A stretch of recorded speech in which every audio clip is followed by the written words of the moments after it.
Hello, everyone, and happy new month. My name is Khadija Yusuf. I was on this platform before where I discussed about online security and cyber safety. And today I'll be talking about cyber safety and the different parental controls that we have.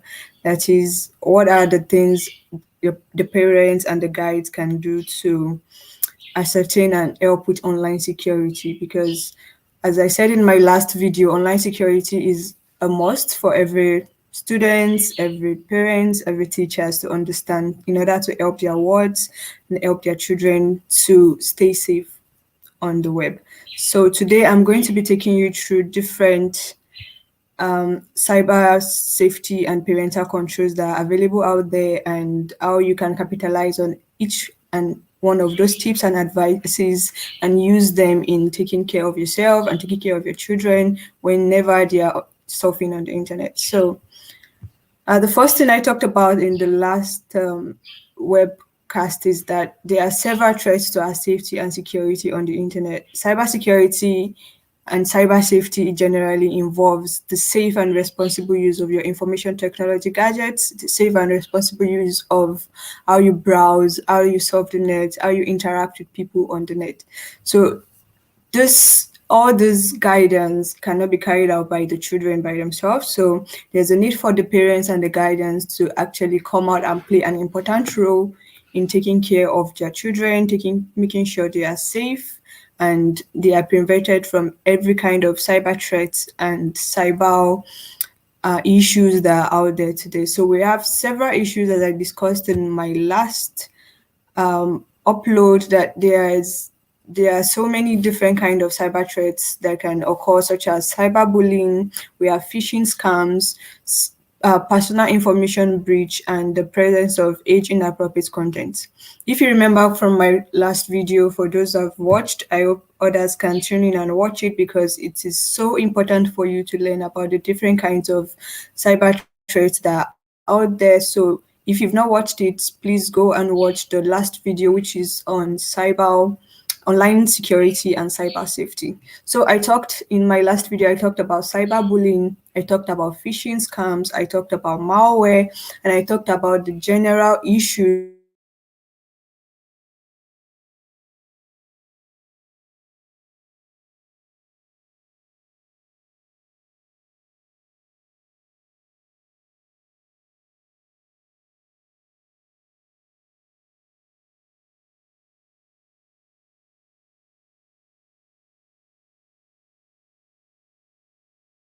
information to get your personal informations, which can cause so many type of threats and so many type of damages and issues to both you yourself, your teachers, and even your parents. So you have to be careful on what you saw on the internet and who you interact with. So cyberbullying involves trying the online harassment of your peers, online harassment of from your peers. It can come from your peers, it can come from people uh, that are older than you. Basically, whoever you interact with online that tries to take that advantage to harass you mentally, socially, or try to degrade you. So you have to be careful about cyberbullies, and you have to take the necessary measures to be safe on the internet. Another one I also talked about was phishing scam, which involves extorting and trying to get up your personal information to commit different crimes or to cause cyber breaches on the net. So phishing scams can come from your emails, it can come from visiting an unknown site, it can come from just trying to download content from the net that you are not used to. So you have to be careful where you go to get your information on the internet, who you interact with, and who you give your personal information to. So this personal information can be used for identity, to damage your identity, can be used to extort money from your bank accounts, can be used to tame and try to cause you different harms that can result from both the internet and physically. So you have to be careful, or you give your personal information to, and which site to visit, what kind of information, what kind of services you subscribe to. So all these different things that you have to put into consideration whenever you are on the internet. So there's also another type of issue that comes around with the presence of age inappropriate content on the internet. So it's imperative for every parent and every guardian to try and be supervise whatever their children or whatever their word is exposed to on the internet, because the internet is a vast space and a vast area for everyone. So there's as it is used for a tool for good, it can also be used as a tool for destruction. So it is important to balance both areas to understand that the same way you can try to use your own internet, try to use it for school, try to use it to increase your knowledge and to chat with your friends. It can also be used to carry out destructions that can be harmful to you and harmful to everybody at large. So what are the different tips and advices that the parents can follow to help their children whenever they are browsing on the net and to stay safe generally on online? So there are different things you can do. The first one is try to monitor the sites your child loves to visit. So what are the sites your child loves to visit? Are they sites that knowledgeable for them? Are they sites that are okay for them to go to? Are they sites that are benefiting them in any way? So if they are school sites, maybe game sites, you need to monitor them. Are they downloading the correct thing they're supposed to download? Are they who are they interacting with online? What is their online presence? So all this is imperative for every parent and every guardian to try to follow and monitor your children, not to cause them harm, but to make sure they are safe from every kind of destruction that arises on the internet. Also, encourage them to talk to you and seek for help when issues arises, especially from cyberbullying, because cyberbullying is a very tactful and efficiently carried out form of threat on the internet, because it's derogates the importance and the ability for children to express themselves very well. They feel bullied, they feel threatened, and most of the time they feel belittled. So it is really, really important for the parents out there to make sure that your children talk to you very well about the issues that they might be going through. Cyberbullying occurs even physically, maybe in their schools, but it's just another trait that has been upgraded and occurs on the net. So you have to be careful and make sure they are open to you, they talk to you when things happen in school or when things happen with their friends, they chat with on their social media pages. And also be sure to make sure that whatever you're talking to them about, they are safe with you.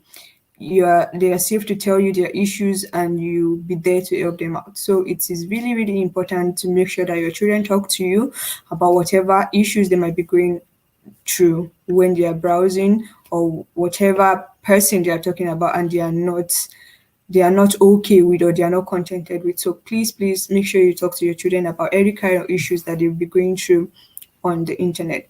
Also, you should set different rules for them on the internet. For example, the kind of apps they can download, the forbidden sites they shouldn't visit, the amount of time they can use browsing maybe a particular site, maybe on their social media pages, how many times, what's the period you can use on WhatsApp, kind of period you can use on Twitter, the kind of period you can use on Instagram. This is also good so that they can uh, direct their energy and their mind towards something productive.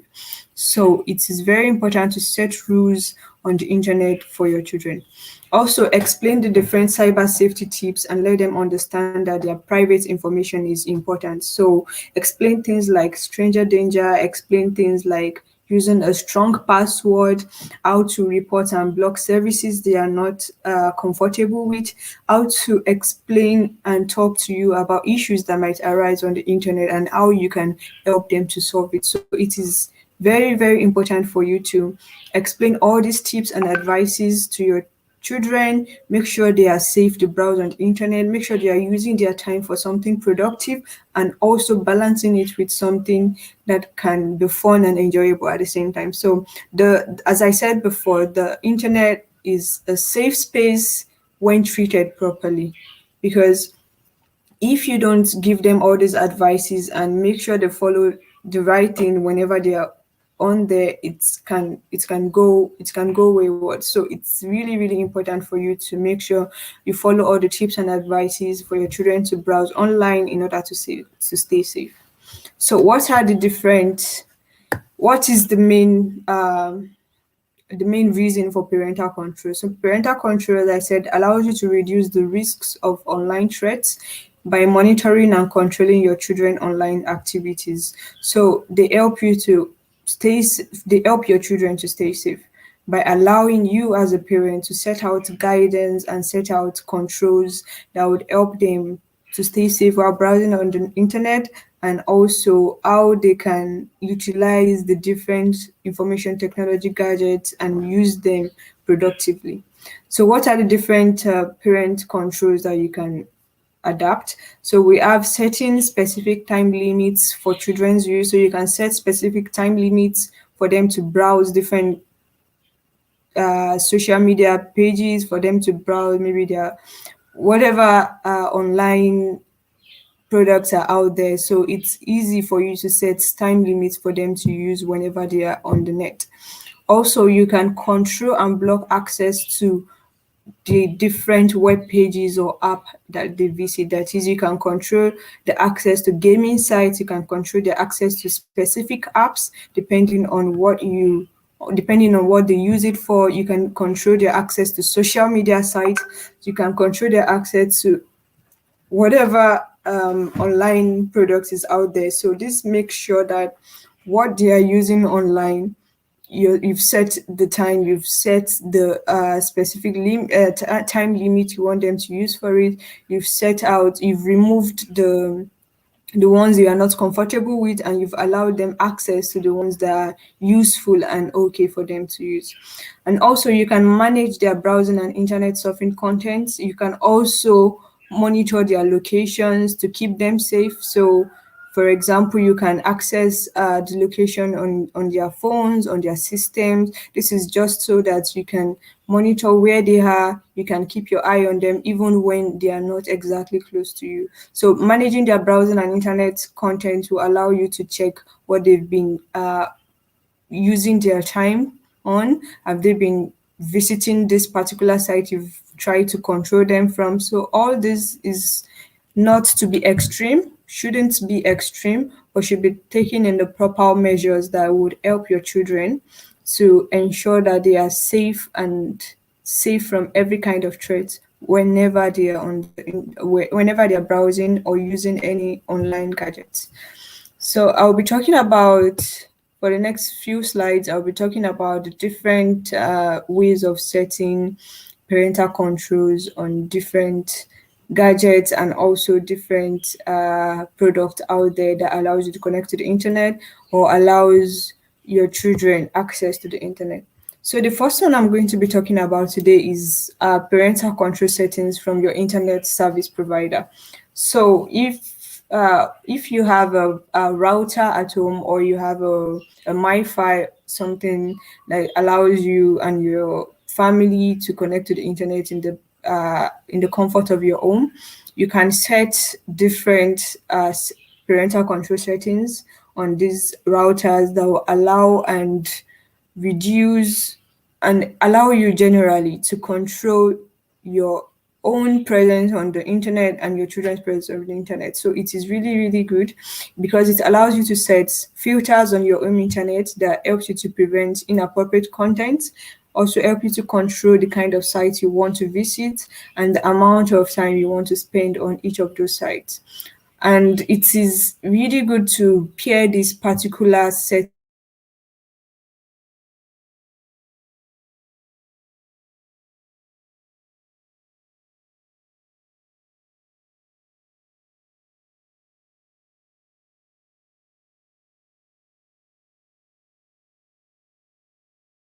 for example, if you want to set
of sites they visit are safe and okay for them to use. And as I said, this particular settings is not developed yet in Nigeria on internet service providers like Glow, MTN, and the rest. But if you are staying outside Nigeria, this is a really good settings for you to lay your hand on. So, for example, if you're in the UK, the internet service providers, they're like TalkTalk, BT, and I think Virgin Media as this kind of parental control settings for you to use on your internet service provider. And as I said, you need to combine this particular control with other controls to prevent access whenever you are outside the house.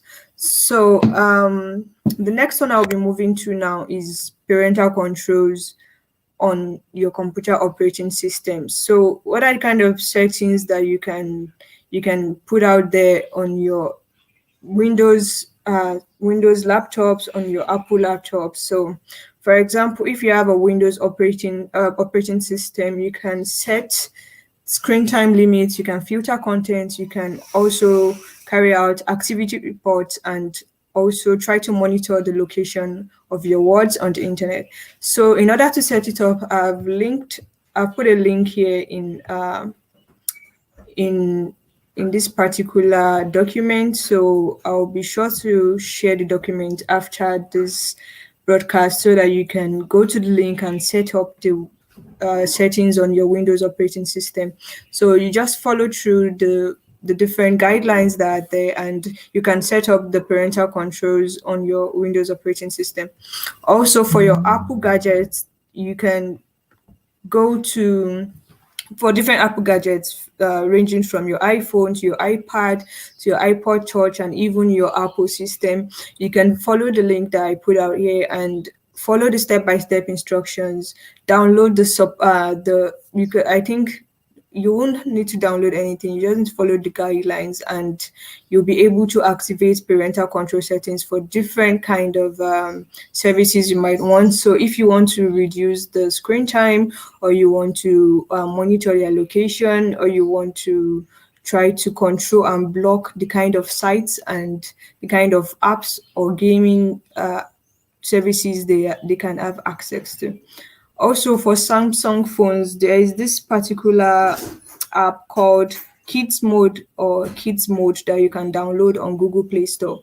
This particular application allows you to also do the same thing you can do on your Windows operating system or on your Apple devices. So you can set out the screen time, you can monitor the activities, you can try to limit the kind of applications and the kind of social media sites they visit, and how long, the duration, and also the kind of people they have, the kind of services they have access to on these applications.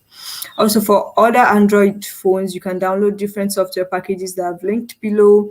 We have Family Link, which is a product from Google and is free, but there are others that it is free, but however, it is limited in some of the services you can have access to.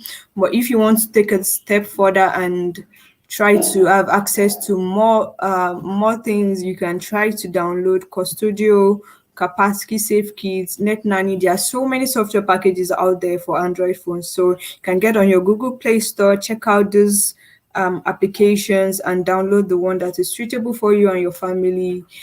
Check out how to the guidelines on how to set them up. As I said, Family Link is free, but Custodio and the others are paid packages, so you might have to pay a token to access them. But either ways, they are all good software packages for you to have to set up parental control on your smart Android phones.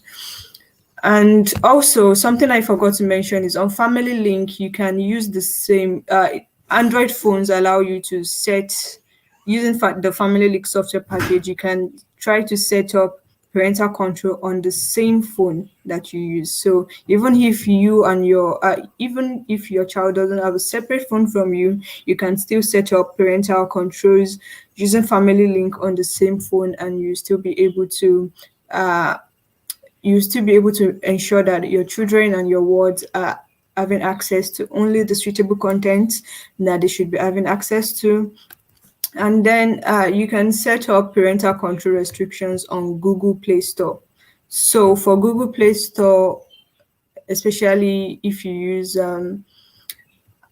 Google Play Store to purchase your apps and download different services, you need to place restrictions on it, because they, especially children, can just use your phone to access different services and purchase so many things that can put you in trouble, basically. So you need to be careful of, you need to put up restriction on your Google Play Store to ensure that they have access to what they can download, what is suitable for them, and at the same time is not running your pocket loss. So in order to set this up, I put up a bit of guidelines on how to set up the parental control restrictions on Google Play Store.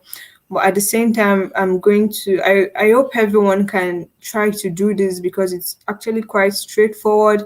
So the first thing you just need to do is go to your Google Play Store app, check the hamburger, that is the three horizontal lines on top of your application, the home page, tap on it, go to the settings. Once you scroll down, you are going to see the parental controls. It has different services for you to go through. For example, restrictions on what they can pay for, restrictions on what they can download in regards to gaming, in regards to books, in regards to applications. So you can set restrictions for the different options that are provided on the Google Play Store. Also, the last control I would like to talk about is setting up parental controls on our different browsing services. So you can set up parental control on your Google Chrome, on your Firefox, on your Safari, and other different browsers out there. So this will allow you to monitor and limit the kind of services they browse, the kind of activities they are exposed to on the browser. So, what are the different links that the children go to most? What are the things they try to surf on the internet? What kind of web pages and web content are they exposed to? So, setting parental controls on your browser is really, really important for you to be able to monitor the kind of content they are exposed to on the internet. So I have linked up the parental control settings for Google Chrome, the parental control settings for Firefox, and for Safari. So please ensure to check every one of them out. So with this, I've tried to cover the different kind of parental control settings that are out there, and how you can capitalize on each of the settings to ensure that your children are safe whenever they are browsing on the internet.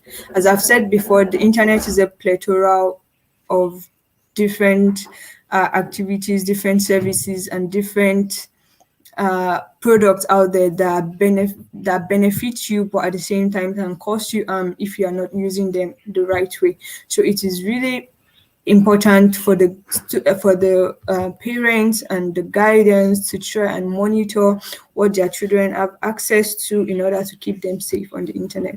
So please follow the link and follow the guideline I put out here for the restrictions on Google Play Store. Try to do this because it's really, really important. So many times you see your children pick up your phone or their own phone and purchase so many apps that they are not supposed to, or that will run your pocket close. So it is really important for you to do this first, and then try to set up the different controls that I also put out there. For example, the controls on your Windows, your operating systems, be it Windows or Apple, and also on your smart devices, and generally explain the tips and advices that your children have to follow when browsing on the internet in order to keep them safe. So thank you.